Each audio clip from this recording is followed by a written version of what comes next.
Hello and welcome to this edition of Dr. Clark's 101, the Living Classroom. And today we're talking Politics 101 with Dr. George Amedee Sr. Greetings and welcome, my brother. How you doing, Professor Amedee? Greetings. Good to be here. Yeah, you've been all right, huh? Been good. Yeah, it's been a while. Yeah, and so, yeah, we always say every time we come on these days, there's so much that's taking place in American society and the world itself. But let's talk some politics. And I'm looking at some of the things which are on the table.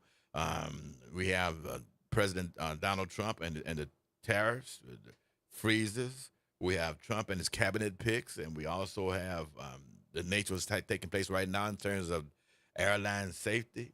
And we also have the declassification of the King, Kennedy, and files, and forcing the agency career specialists to resign. It's just a plethora of things which are on the table. And in the midst of all of that, we have the Super Bowl in the city of New Orleans. Oh, absolutely. Yes, sir. Absolutely. And that's the beauty of the process. But let's talk. I want to talk about some things in general, and then talk specifically about what's taking place in terms of the Trump administration.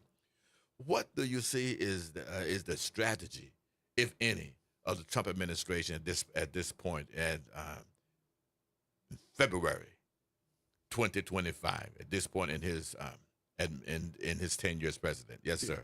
I have said this on numerous occasions that it's his philosophical outlook, if you want to call it that, which leans more towards an autocratic and fascist kind of system or regime.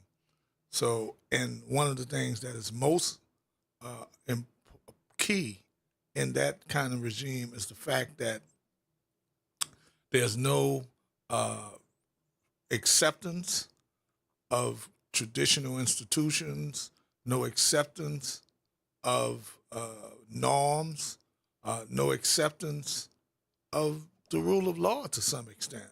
And so everything we see suggests to me that the perspective that I'm the president and I'm acting as the president as though I have all power, no respect for separation of powers, checks and balances, no respect for anything, the courts, the Congress, or others in the executive branch. But let me say this to you. Is this generation of Americans aware of what fascism means, aware of what authoritarianism means, aware of oligarchical forms of government, what it means and the impact of it? Do you think this particular generation of Americans itself is aware of the fact of institutional parameters? Are they aware of this from your perspective as a political scientist? Yes, sir. I think on the whole, probably not. And of course, that becomes crystal clear based on the choice that was made in the past election, where, in my opinion, the issue of democratization, was considered to be the top priority for the Democratic Party. However, I will say this, they're going to come around to understanding the urgency of the appeal, and we already see that many of the people who supported Donald Trump, not necessarily just the MAGA fanatics, but everyone else, are gradually seeing that what the point that I was trying to make about the parameters and the like, because we see it happening on a day by day. So we're getting an education at the same time that this is going on. But let's talk some political science here, because I want our listeners to truly understand what is important and what is on the table. What I see is indeed the deconstruction of America. And you see, and indeed, and as you indicated earlier, the deconstruction of America and the deconstruction of American political institutions and a redevelopment of it, and it's taking place in right before our very eyes. We see a president who really hates America, and I say hates America in its current form.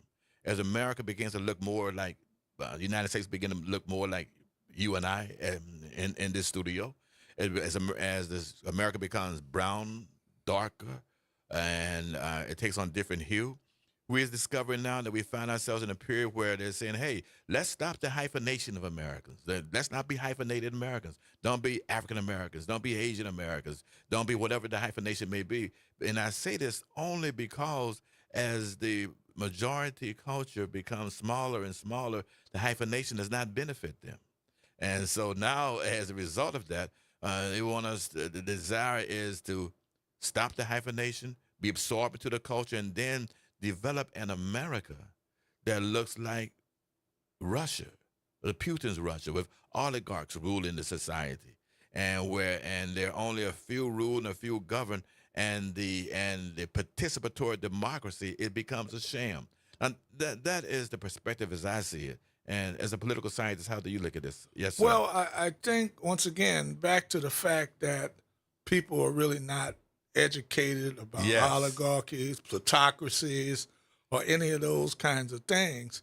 And those dynamics of the minority, so-called minorities, becoming the majorities are really at play. But the hope of those who supported this president, it was for things to become better off, and to the extent that they're not just focused on a lot. You know, there's a group of his supporters that are white supremacists and white racists, but I think the vast majority of Americans, both people of color and non-people of color, are looking for a better America. The reason why they didn't vote for Kamala Harris and they voted for, they didn't want President Biden, had to do with the cost of goods, inflation, and they perceived that that was the Biden administration. The protests for many of immigration is not just because it's people of color being immigrated that's coming into the country, but the fact that they see, for example, even African Americans in Chicago and Denver and in the inner cities saw that resources that were set aside for veterans and people of color were being used for. So there in was those sanctuary cities. Yeah, the sanctuary cities. So there was some real concern. So at the end of the day, you know, they may be looking at the threat of the minority becoming the majority, which is still quite some time off. But on a daily basis, it's about the pie and it's about who's hurting. I'll give you an example. In terms of DEI, I've been told by people who work in D.C., African Americans, that African Americans don't even have to fight for DEI. You know why? Because we found out that DEI primarily benefited white females and other people of color. And the LGBT community. And the LGBT. And it was not about affirmative action and all these others. It was expanding to the other part of the coalition. Exactly. That culturally was a problem with many African Americans. LGBT, Yes. Asians, Yes. you know, Latinos, they're the ones up in D.C. fighting like hell for things that and white females for what they benefited from. So there's always the reality of the consequences of one's decision. Freezing grants and programs was not solely something that harmed the African American community. And therefore, you got a backlash on that. Well, you know, the most curious thing about this is that in many of the policies which are taking place, the freezing of the programs, the grants, and everything that goes along with the process, part of the dilemma is the red states, the Democratic states. These were the states which actually benefited the most from these programs, so-called programs, which help individuals in need. Not the blue states, but the red states. And so, in effect, what you're doing is these policies are actually hurting his constituent base. Yes, and Yes. they're going to react to it. You know, I mean, they may be for Trump, they may be Republicans, but to the extent that it hurts them, they're going to react to it. And that's the thing. Except you do have a president who believes, as president, you know, the concept was In the campaign, I'm partisan. When I get elected, I'm the president of everybody. Well, you see a president who singles out blue states and singles out red states, one for favorable treatment, one for unfavorable And treatment. even in terms of federal emergency assistance. Absolutely. And so, Absolutely. were you for me? Were you against me? Yeah. And we already know that to some extent those subtleties did exist. To some extent, if you had a senator who had power and influence and seniority, you did get aid a little quicker. But by the same token, we know that this has become a partisan issue. Yeah. Yes, sir. Even partisan to the extent of the bureaucracy. You know, the way the often called the fourth branch of government operates, the people who are responsible for policies are usually people at the upper level of appointees that are selected by the president. But the high level bureaucrats who have just same thing in the military, and same thing with the FBI, long-standing tenure, long-standing expertise. They're being chased out, forced out, handled by Elon Musk, and the goal, and this is the scary part, is to replace those people who are not necessarily policy people, but they're clearly experts with people who are just going to do what the president says. And that's what's being compromised now in terms of the bureaucracy as well. Well, precisely, and that becomes again, indeed, a grave dilemma.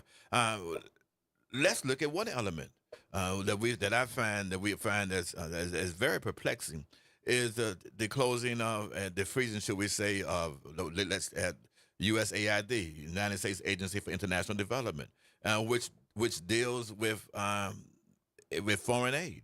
Now we do know that as an isolationist as this president does not believe in foreign aid and humanitarian aid. He says no, America's doing too much, and it has to be. We need to look at it again and do the sort of things which becomes necessary.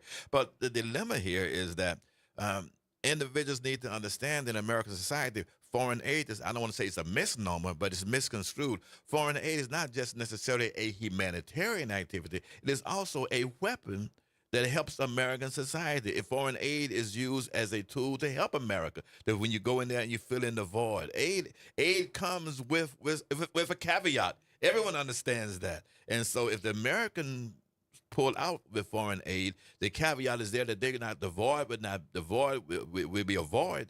But then you have China, Russia, and other national state actors which are adversaries to the United States filling that particular void. Well, there's Yes, there's isolationism, and then there's isolationism. Since World War II, the formation of coalition and alliances and the theory of countervailing powers was put into place to avoid World War III, so that you would have a balance. Precisely. And the foreign aid piece is as much an important tool of diplomacy to win people over to your side. The question I think one has to ask: can the United States go at it alone? Do we need allies? Do we need to be in the Middle East without the help of Saudi Arabia, Egypt? You follow what I'm saying? You need friends everywhere. And for this president to believe that, and some of it is rhetoric, that Canada should be our 51st state, we need to take over Greenland, we need to chase China's influence in the canal, and we need to take over the Panama Canal. And more recently, the top story for today is that we want to control Gaza. and turn it into an oasis. Exactly. And displace the Palestinians, which everyone in the Middle East is totally against. And even from a domestic level, close the Department of Education. So the Close question, FEMA. so the question Yeah. is, do we want to be at perpetual war? You can go back to 1648. the Westphalia Treaty, uh, Westphalia Treaty, where the nations did agreed that each nation would be entitled to sovereignty. That because at that time the king was attempting to superimpose Catholicism on Protestants in Germany. And they said, well, look, we'll agree that you control whatever is going on within your borders. Except for the periods. And we kind of, that was one of the rationales for getting, rid of colonialism, imperialism. We do have neo-colonial, neo-imperial forms. But, once again, with this president, is it to shake everything up and then compromise so that you're better off? I'm not sure. I don't quite understand the benefit of saying we're going to take over Gaza. And of course, Netanyahu was at the press conference just smiling. Well, I see that. Well, part and parcel of the benefit was when they were saved from the river to the sea. And part of the benefit would be if you move everyone out, and then America would come in or others with private interests and redevelop the land. And of course, private corporations and private businesses would participate with governmental assistance in the whole redevelopment. But we all know that that is indeed a fantasy. Once again, yes. Do we want this was an issue at least even members of the Republican Party are screaming at saying it's crazy. So the question is, at what cost are we favoring perpetual war? Because that's what I see it's going. He's going to get a whole bunch of people killed, or he's not going to be president for too long. Well, let's say this again, and let's look at something more, which is even more dynamic, and that is the response here of those individuals who are adversaries, the response of Republicans in power, and also the response of the Democratic response. Are they going to be a party in opposition? What kind of opposition are they going to be? Are they going to be just an opposition party? Are they going to be a party that's going to be as hard and as difficult as the Republicans were when they were in power? What would you suggest would be part and parcel to that strategy? Yes, sir. And Americans have a tendency to favor a strong America going to war until things go south. Like in Iraq and Afghanistan. Then of course we want to get people out. So, but basically on this particular issue and many of the things, I see that the Republicans do not have in the House, barely have a majority, and in the Senate it's not that large. Still can't lose, but so many senators. And there are senators from states that are Republican that are not necessarily on board with some of the things that the president is. Their constituents have to feel it. Once their constituents feel it, they feel it, and then you're going to see a response, a legislative response. And that's what's happening now. That even Lindsey Graham spoke out against the Gaza thing, saying, my constituents don't want this. You know what I'm saying? So so at some point in time, the senators, the representatives, and the party are going to have to stand up to this president because he's a president, once again, that's operating on a different philosophy. And it's not a democratic one. Well, in my formative years, as I took my early classes in political science as an undergraduate, one of the first lessons that they taught us was that the number one requirement of every politician, public person, is to get reelected. Other than that, everything else is secondary, and which is true. Your number one requirement is to get elected. But once you get elected, then your next is to get reelected. That is your responsibility. But then there's something else which becomes more important. At what point do your moral fiber, your moral values take over? How do you view leadership? Is your leadership just to be a reflection of the community, a reflection of your constituent, or should your leadership should you become a leader and be the hero in the crowd. Right. Be that person who be the Moses and say this is what needs to be done, and which is what I think is needed now. We find now that and we remember um, Richard Nixon. Richard Nixon wanted to engage in the reorganization of the federal government. Right. And he tried to, and he did the best he could and to reorganize government. Ronald Reagan did the same thing, but there were individuals in the room who stood up and said, "No, Mr. President," in their own party said this cannot be done and it should not be done. Even Bill Clinton stopped wanting to reorganize certain aspects of the federal government, but people stood in and said, "No, this cannot be done." But the difference with this president Yes. is that he goes ahead. He's not consulting the Congress. He sends in Elon Musk, the bully, and to dismiss people. There's a lot of intimidation that's going on. That's going on. He has an enforcer, and his enforcement arm. Excuse me. Exactly, and of course the same thing. The other entity that at times have risen to the occasion to push back on him has been the courts. But the way fascists operate on that is you publicize the name of the judge and you sick the black Your shirts army on them, and the brown the shirts, the brown black shirts. shirts, There you go. exactly. And the Proud Boys on them. So the question is when he's going to move, and he's already kind of doing that as well. And who is Elon Musk? I mean, he's not officially in the government. And he's a billionaire. And you mean to tell me a supporter of South African apartheid, appeaser, all of who those got- things which got- are antithetical to the American experience. got his money from his father who had diamond mines in South Africa. So we're in a real bad space here. And those people who didn't believe about 2025 or some reason or another didn't believe, thought that they would be checks and balances in the courts and the Congress and the like, they're not. They were wrong about it, and it seems to be they're not emerging as one would thought.